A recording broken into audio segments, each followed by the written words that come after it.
저는 소도시에 살고 있는 택시기사입니다.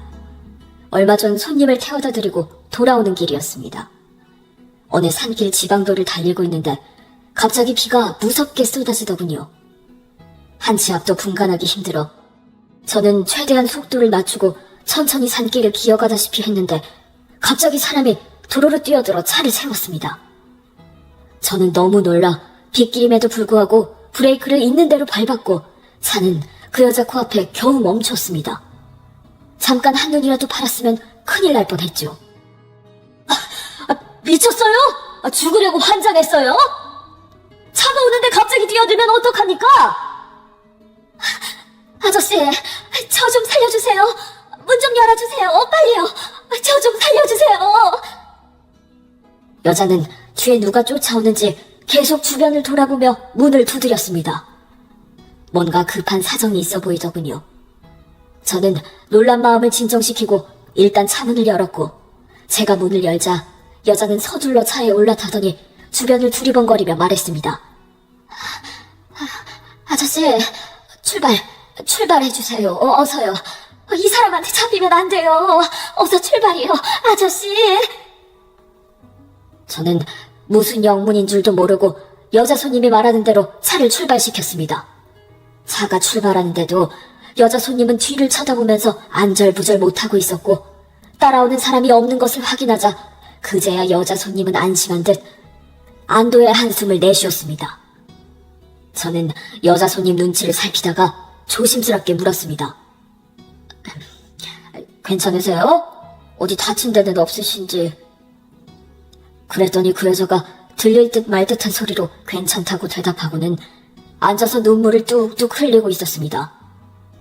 뭐라고 얘기를 해야 할 것 같은데 뭐라고 해야 할지 모르겠더라고요. 그래서 저는 차에 둔 휴지를 뽑아서 그 여자에게 주었습니다. 무슨 사정이 있는지 모르겠지만 보고 있으니 너무 안타까웠습니다. 산길을 벗어나니 퍼붓던 비가 조금씩 잦아들었습니다. 그런데 저 어디까지 모셔다 드려야 될지요? 목적지를 말씀해 주시면 그쪽으로 가겠습니다. 그러자 여자 손님은 뭐라고 말도 못하고 망설이는 눈치였습니다. 아무데나 그냥 세워주시면 됩니다. 그런데 너무 죄송한데 제가 지금 아무것도 가진 것이 없는데 집에서 급히 도망쳐 나오느라 빈손입니다. 정말 죄송합니다. 저는 택시비 생각보다 그 여자 손님이 더 걱정됐습니다. 택시비야 뭐 그냥 오는 길에 태워드린 거니까 그렇다 쳐도 아무데나 내리시면 돈도 없이 이 밤에 어주시려고요. 어디 연락하실 데는 없습니까? 여자는 아무 말이 없었습니다. 갈 곳이 없는 듯 보이더군요. 목적지를 말씀하시면 제가 그곳까지 태워드리겠습니다. 택시비는 천천히 주셔도 되니까 너무 걱정 마시고요. 날도 어두운데 아무데나 내리실 수는 없지 않습니까? 아무래도 집에 다시 들어가 봐야 할 것 같아요. 지금은 못 가고요. 새벽에 남편 잠들고 나면 그때 들어가면 됩니다. 내일 일도 하러 가야 되고요. 여기서 내려주시면 집까지 걸어가면 됩니다. 그러면 남편이 자고 있을 거예요. 참 난감하더라고요. 그때 시각이 벌써 밤 9시 30분경이었는데 도로에 여자 혼자 내려주기도 그렇고 그렇다고 내려달라는 손님을 여기서는 안 된다고 안 내려주는 것도 이상하고요. 그래서 저는 일단 차를 세우고 손님한테 다시 한 번 더 물었습니다. 밤인데 여기서 내려도 괜찮겠습니까? 네, 계좌번호를 적어주시면 택시비는 보내드리겠습니다. 아이고 됐습니다. 그거 얼마나 나왔다고요? 택시비는 신경 쓰지 마세요. 그러자 여자 손님은 죄송합니다. 고맙습니다. 인사를 하고는 여자 손님은 차에서 내렸습니다. 그런데 차에서 내릴 때 보니까 여자 손님은 맨발이더군요. 신발 신을 새도 없이 도망 나온 모양이었습니다. 손님이 내리고 난 후 일단 차를 출발시키기는 했는데 신발도 안 신은 사람을 불빛 하나 없는 도로에 내려주고 오니 영 마음에 걸려서 안 되겠더라고요. 혹시나 나쁜 마음 먹으면 어쩌나, 이러다 잘못되기라도 하면 어쩌나 걱정이 앞섰습니다. 에라 모르겠다. 일단 사람부터 살리고 보자. 그래서 저는 차를 돌려서 그 여자 손님이 내린 곳으로 갔습니다. 도착해보니 여자 손님은 멀리 가지도 못했더라고요. 손님! 아무리 생각해도 집까지 걸어가기는 너무 멀어요. 손님 신발도 없잖아요. 일단 타세요. 그렇게 가면 밤새도록 가도 집에 못 가요. 그러자 그 여자는 미안해서 그런지 잠시 쭈뼛거리고 있다가 죄송합니다. 고맙습니다. 조심스럽게 차에 올라탔습니다. 지금 집에 모셔다 드리면 너무 이르지요? 저기 고개 넘어가면 24시간 하는 해장국집이 있는데 해장국이나 한 그릇 하시겠습니까? 저는 아직 저녁도 못 먹어서 위장이 쪼그라드는 것 같네요. 이러다가 오늘 굶어 죽겠습니다. 손님도 식사 못 하셨죠? 네, 그런데 죄송해서... 죄송하기는요. 계좌번호 적어드리면 밥값 보내주시면 되죠. 가십시다. 나는 이제 배가 고파서 말할 힘도 없습니다. 그리고 비를 많이 맞으셔가지고 옷이 다 젖어서 춥겠습니다. 히터 세게 틀어드릴 테니까 옷 좀 말리세요. 네, 고맙습니다.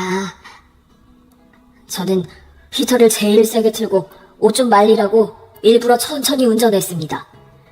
그리고 한 20분쯤 후 해장국집에 도착했습니다.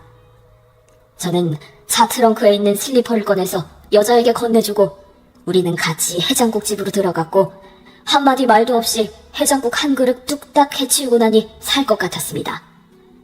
저는 그제야 여자 손님 얼굴을 자세히 보게 되었는데 여자 손님은 나이가 50대 초중반쯤 저보다 몇 년 아래인 듯 했습니다. 얼굴은 어디 넘어졌는지 아니면 남편에게 맞았는지 상처가 나 있었습니다. 여자는 많이 고단해 보였고 좀 쉬어야 할 것 같더군요. 해장국집에 나온 후 저는 근처 공터에 차를 세웠습니다. 엄청 고단해 보이시네요. 여기서 잠깐 눈 좀 붙이세요. 저는 오늘 하루 종일 운전하느라 앉아만 있어서 밖에서 좀 걸어야겠습니다. 저 신경 쓰지 마시고 편하게 좀 쉬세요. 1시간쯤 뒤에 댁에 모셔드릴게요. 저는 그렇게 말하고는 밖으로 나왔습니다. 비가 쏟아지고 난 다음이라 그런지 추월은 밤 공기가 깨끗하게 느껴졌습니다. 근처에 아카시아 나무가 많은지 바람이 불어오니 아카시아 향기가 진하게 전해져 오더군요. 12년 전 아내를 묻을 때도 그랬습니다. 암으로 세상을 먼저 떠난 아내를 선산에 묻었는데 초등학교 다니던 아이들도 울고 저도 울고 가슴이 먹먹해서 잘 가라는 말도 나오지 않았습니다. 너무 슬프고 막막해서 망연자실하고 있는데 어딘가에서 진한 아카시아 꽃 향기가 전해져 왔습니다. 그런데 그 향기를 맡으니 이상하게도 마치 아내가 옆에 와 있는 듯 느껴졌습니다. 나는 좋은 곳으로 가니 걱정하지 말라고 먼 훗날에 좋은 데서 다시 만나자고 말하는 것 같았지요. 그때 그 향기가 코끝을 스치니 죽은 아내가 떠올라 저도 모르게 눈물이 흘러내렸습니다. 말은 많지 않았지만 속정이 깊었던 사람이었습니다. 수줍음이 많아 웃을 때도 큰 소리를 내서 웃는 일이 잘 없었는데 웃는 모습이 하도 해맑아서 보고 있으면 제 마음에 있던 걱정도 거치는 듯 했지요. 아내가 떠나고 난 후 애 둘 키우고 먹고 사느라 바빠 아내는 잊었다고 생각했는데 그렇지도 않은 모양이었습니다. 문득 떠오른 아내 생각에 한숨을 쉬고 있는데 안에서 잠든 줄 알았던 여자 손님이 어느새 옆에 와 있었습니다. 저와 여자 손님은 한동안 말없이 비온 후 시원하게 불어오는 밤바람을 쐬며 서 있었습니다. 그러다 문득 여자가 자기 얘기를 꺼내더군요. 남편한테서 도망치고 싶었어요. 그런데 결혼은 내 맘대로 해도 이혼은 내 맘대로 안 되네요. 남편은 저를 믿지 못해요. 자꾸 저를 이상한 여자로 생각해요. 결혼하고 얼마 안 돼서부터 그랬네요. 내가 24살에 그 사람과 결혼했으니 그렇게 살아온 세월이 거의 30년이 다 돼갑니다. 남편은 애를 못 낳는 사람이에요. 흔히들 씨 없는 수박이라고 하지요. 그래서인지 자격지심이 심하고 의심하는 병도 심해요. 의심하는 병은 약도 없더라고요. 아무리 아니라고 해도 안 되고 내 속을 다 드러내 보여도 안 돼요. 바람은 남편이 폈어요. 밖에서 이 여자 저 여자 참 많이도 만났는데 저한테 들키면 다 저 때문이래요. 제가 바람 피우니까 자기도 다른 여자 만나는 거래요. 그런 적 없다고, 아무도 안 만났다고 하면 독한 년이 끝까지 거짓말한다고 해요. 마음대로 생각하라고 하면 그럴 줄 알았다고 온갖 더러운 욕을 다 퍼부어요. 같이 사는 게 너무 힘이 들어서 헤어지자고 그랬어요. 그랬더니 어느 놈하고 살림을 차리기로 했느냐고 난동을 부렸어요. 사람이 눈이 돌아가서 미친다는 게 뭔지 그때 처음 봤어요. 그때부터 손찌검 하더라고요. 처음에는 그냥 툭툭 쥐어박는 정도로 시작하더니 나중에는 어느 순간부터는 일도 안 하더라고요. 그래서 제가 간병 일을 시작했어요. 제가 간병하는 사람은 나이 많은 노인인데 중풍으로 사지마비가 와서 제대로 움직이지도 못하는 사람이에요. 그런데 간병하는 사람이 남자라고 하면 난리가 날 것 같아서 그냥 여자라고 했어요. 나이 많은 할머니라고. 그런데 어떻게 알았는지 제가 간병하는 사람이 남자인 걸 알았던 모양이에요. 그걸 알고 오늘 난리가 난 거예요. 인연이 간병 핑계대고 첩질한다고 다른 놈 집에 가서 살림 살면서 자기를 속였다고 둘이 같이 죽자고 덤비더라고요. 그래서 도망쳐 나왔어요. 맨발인지 비가 오는지 옷이 찢어졌는지도 모르고 무작정 살기 위해 도망 나왔어요. 다행히 살긴 살았네요. 들어가도 괜찮으시겠습니까? 얘기 들어보니 가만히 있지 않을 것 같은데. 설마 죽이기야 하겠어요? 죽이면 죽죠 뭐. 여자는 뭔가 결심을 한 듯 보였고 저는 더 이상 뭐라고 할 수도 말릴 수도 없었습니다. 저는 잠시 후 그 여자 손님을 집 근처까지 바래다 주었고 택시에서 내리기 전 제 연락처와 계좌번호를 묻더라고요. 오늘 도와주신 은혜는 절대로 잊지 않겠습니다. 정말 감사합니다. 언젠가 꼭 이 은혜 갚겠습니다.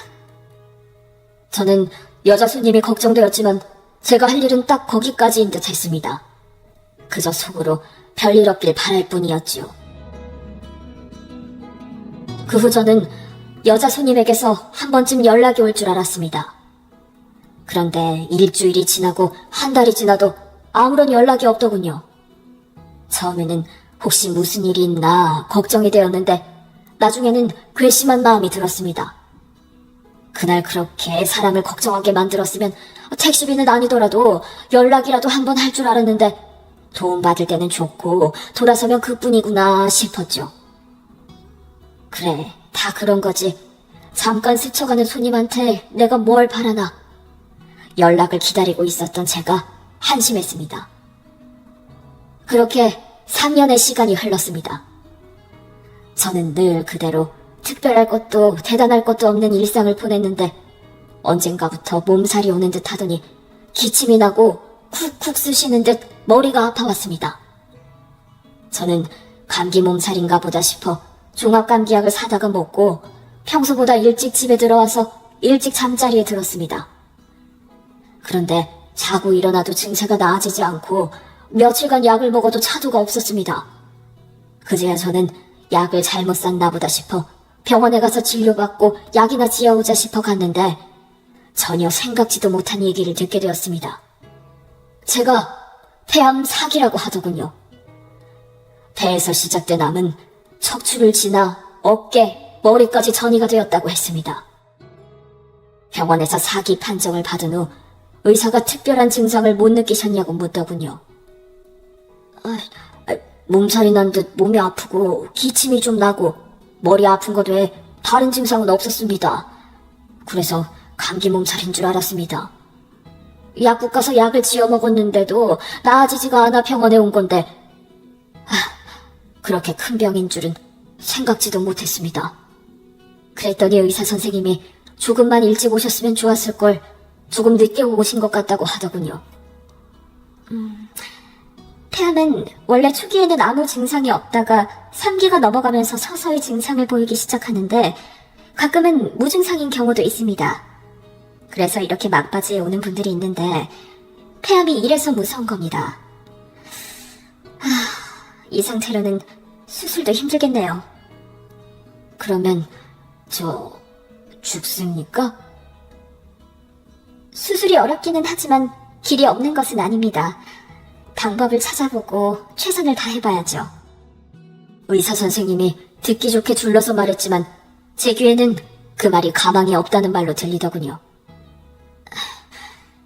이런 경우에 보통 얼마나 살 수 있습니까? 대개 6개월 정도 보시면 되겠습니다. 그런데 이건 어디까지나 통계적으로 그런 것이지 환자분이 어떻게 건강을 챙기고 생활하느냐에 따라 상태는 달라질 수도 있습니다. 방사선 치료도 해보실 수 있고 항암 치료도 원하신다면 하실 수 있습니다. 그래서 제가 그런 치료를 하면 병이 낫느냐고 물었더니 그건 아니지만 치료가 잘 되면 수술을 할 수 있을 거라고 하더군요. 한마디로 수술하기 위해서 치료를 받아보자는 거였습니다. 그래서 저는 그러냐고 잘 알겠다고 하고 병원을 나왔습니다. 도저히 엄두가 나지 않았습니다. 산다는 확신도 없이 항암 치료를 받고 고통을 참아낼 자신도 없었고 그 많은 치료비를 감당할 돈도 없었습니다. 아내가 떠나고 난 후 아들 하나, 딸 하나 키웠는데 아들은 군대 가 있고 딸은 이제 대학교 3학년. 들어갈 돈은 많은데 돈 나올 구석은 없는 상황이라 그저 앞이 막막할 뿐이었습니다. 애들도 다 컸고 세상에 나와서 내가 해야 할 일은 어느 정도 다 했나 보다. 그래서 이제 아내 곁으로 오라고 부르시나 보다 생각했습니다. 그래, 갈 때가 됐으면 가야지. 조금 빨리 가고 조금 늦게 가는 것뿐이지. 누구나 한 번은 다 가는 거. 세상은 불공평해도 죽음은 공평한 거야. 태어나서 고생만 하고 살아서 그런지 사는데 크게 미련도 없구나. 여보, 나 이제 6개월 남았대. 당신이 내가 보고 싶어서 일찍 부르는 거지? 내가 많이 그리워서 그러는 거지? 조금만 기다려. 내가 애들 마음 아프지 않게 정리 잘하고 갈게. 오래 안 걸려. 6개월이니까. 어쩌면 좀 더 빨라질 수도 있고. 좀 이따 만나. 내가 가면 마중 나와. 마음은 담담한데 왜 눈에서는 눈물이 나는지요. 아무리 욕심 없고 미련 없다 해도 마음 한구석에 버리지 못한 욕심이 있고 세상의 미련은 남은 모양이었습니다. 왜 눈물이 나는 거야? 다른 사람에 비하면 나는 얼마나 행복한 건데. 돈 많고 두고 갈 것 많은 사람은 가는 게 얼마나 괴롭겠어. 나는 별로 가진 것도 없고 남길 것도 없으니 그냥 홀가분하게 가면 되는 거야.